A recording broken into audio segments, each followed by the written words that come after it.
అల్లమ్మలు రుద్రమ్మలు ఐలమ్మలు మా అమ్మలు పోరంటే ఎదురొచ్చే తెలుగు వీర మహిళలు అందరికీ నమస్కారం.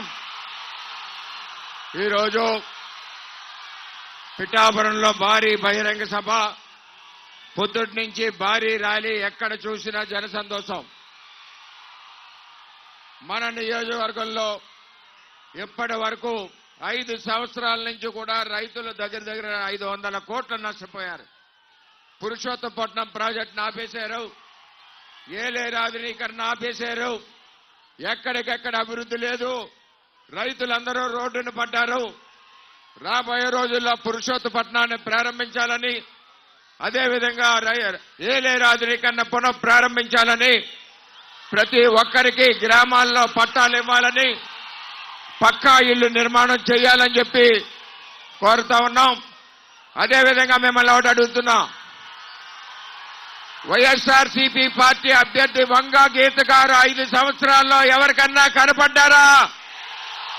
కనపడిన వాళ్ళందరూ చేతులు ఇలా అనండి. కరోనా వచ్చినప్పుడు వంగా గీత ఎవరినన్నా పలకరించిందా? ఎవరికన్నా కష్టం వస్తే వంగా గీత ఎప్పుడన్నా వచ్చిందా? మరి యువకులకి ఎవరికన్నా కష్టం వస్తే ఎప్పుడన్నా వంగా గీత వచ్చిందా? రాని వంగా గీత కావాలా, రోజు కనపడే మనం కావాలా? ఒకసారి మీరు ఆలోచన చేయాలి. 30 రోజుల కోసం వంగా గీత ఇక్కడికి వచ్చారు. మళ్ళీ 5 ఏళ్లు కనపడదావిడి. ఈ ఊరు కాదు, పొన్నూరు వంగా గీత ఇక్కడ కాదు. అంచేత వంగా గీతను తరిమి కొడదామన్న వాళ్ళందరూ చేతులెత్తండి. తరిమి కొట్టాలి.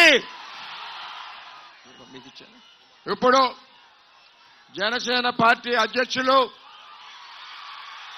తెలుగుదేశం పార్టీ చంద్రబాబు నాయుడు గారిని అన్యాయంగా అరెస్టు చేస్తే, నేనున్నానని నిజాయితీకి మద్దతు ఇచ్చిన పవన్ కళ్యాణ్ గారు, కౌలు రైతులకి సొంత డబ్బు ఇచ్చిన పవన్ కళ్యాణ్ గారు, జనసేన పార్టీ అధ్యక్షుడు ఆయన యొక్క అమూల్య సందేశం ఇవ్వాల్సిందిగా కోరుతా ఉన్నాం.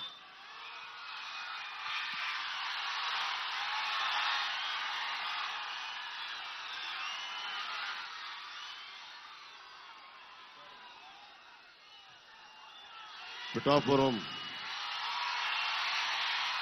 ఉప్పాడ బస్టాండ్ సెంటర్లో గతంలో కూడా స్పీచ్ ఇచ్చాను, కానీ ఈసారి చాలా ప్రత్యేకం. ఆంధ్రప్రదేశ్ దిశ